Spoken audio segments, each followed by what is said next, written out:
to bubble up from the underground. It looks as if it originated from the 1960s, but the sound is more modern, created on the latest electronic equipment. Psychedelic trance originated at parties on the beaches of Goa in India, and now it seems to have spread all over the world. Its musical roots go back to rock and acid house, but basically it's music to dance to party to entrance.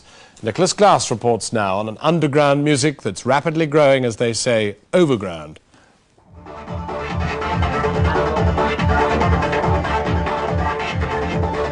The visual debt is 1960s psychedelia, but whatever people want to call it, psychedelic or Goa, trance has its own distinct identity, and on the global musical grapevine, this electronic dance music is proving infectious. Like a virus, it just goes out to a few people and suddenly it spreads everywhere, and you're getting people you've never met coming up to you and saying, "Oh, I've been following you, love the music." Promoters in Europe now, 6 months ago they were doing house parties. They're now doing parties around this music. They don't, and a lot of them don't understand the music. They just see that there is actually something here that they cannot ignore.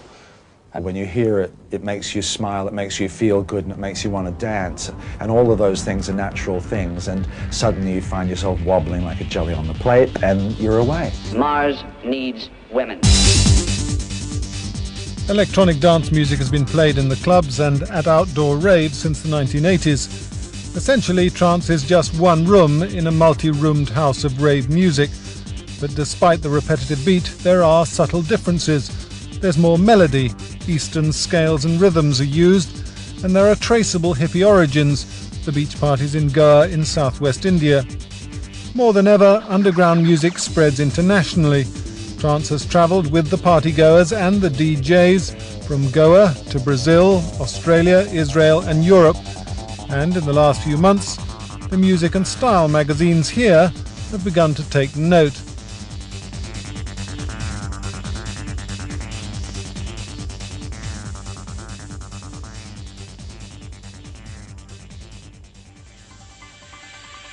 There have been trance nights in clubs in London, Birmingham and Manchester, as well as underground parties elsewhere. In this London nightclub, they spent hours dressing the set with fluorescent colours, creating, they hope, the right kind of mystical ambience for their trance dance. The organisers of this event call themselves Return to the Source. Any source, it seems, Eastern and Western philosophies. You name it, and the symbols are here: Indian, Maori, Aboriginal, American Indian, the tribal fused with the electronic. Up went a teepee behind the mixing desk. And a tube heading for the wings turned out to be part of a totem pole.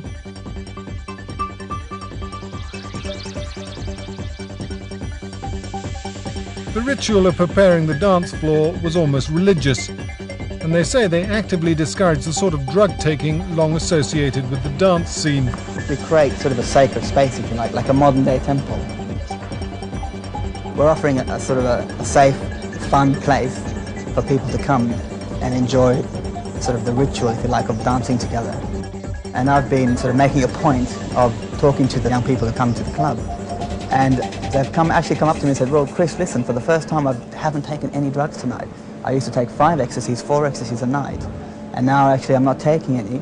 And I found that I'm having the same level, the same experience, okay, it's not the same experience, but they're having a euphoria, and they're finding out that they can actually, sustain a level of stamina the whole night because of the energy of the club is so positive." But do you think that's many people or just a few? Well, I think it starts with a few, doesn't it? On a Friday night, there was a queue outside the club. Mostly people had come because they'd heard about the music, heard that these nights had a good feel about them.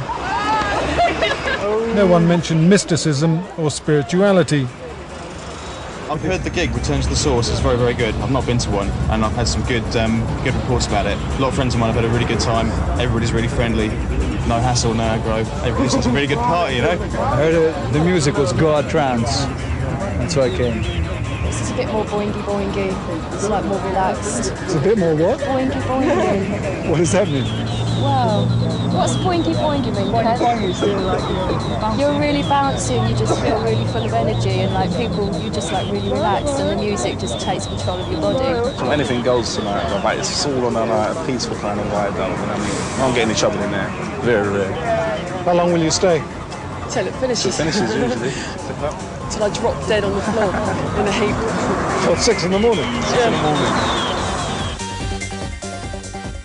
Once inside, everything is aimed at making this a different kind of evening, a trance night out.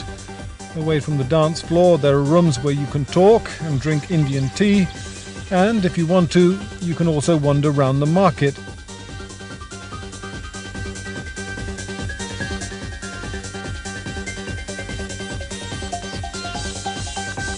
Trance is cheaply produced music which is beginning to have commercial potential.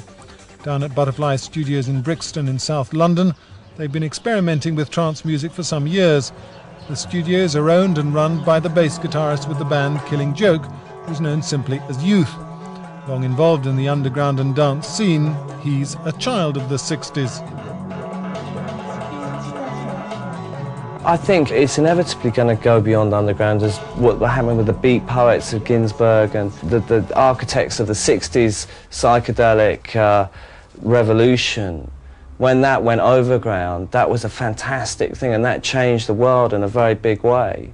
And I'd very much like to see this have a similar effect in a contemporary way. Do you think it will? I don't know. I don't know what I don't know. Maybe. I mean, I'm certainly trying to promote the music and that vibe, if you like, to as many people as possible and turn them on to that. There are only a handful of small British record labels putting out trance music. Names like Tip, Dragonfly and Flying Rhino, although some of the big record companies are beginning to sniff around.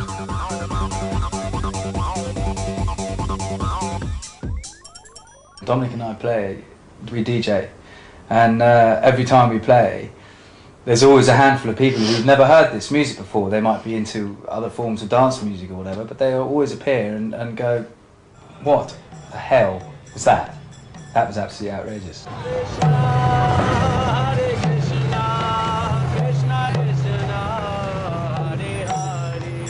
In the last 3 months or so, trance music has moved beyond the specialist record shops to the high street. A couple of Radio 1 DJs have started to play it, and indeed one of them is producing a Goa Trance album. At 23, Simon Posford is the first artist to make a psychedelic trance album on his own.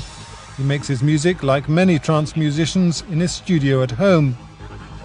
Even when I made the album, I never set out to make an album. I was just going to parties and made these tunes. You know, there's nothing like hearing your tune on a dawn, you know, a beautiful dawn, and at an outside party, everyone cheering, and you know, it's an amazing feeling. There's somehow an innocence about trance and a wariness of media interest. For those who like it, each piece is a musical journey. Up to now, trance has been underground, just one segment of the dance music orange. It now seems destined for wider consumption.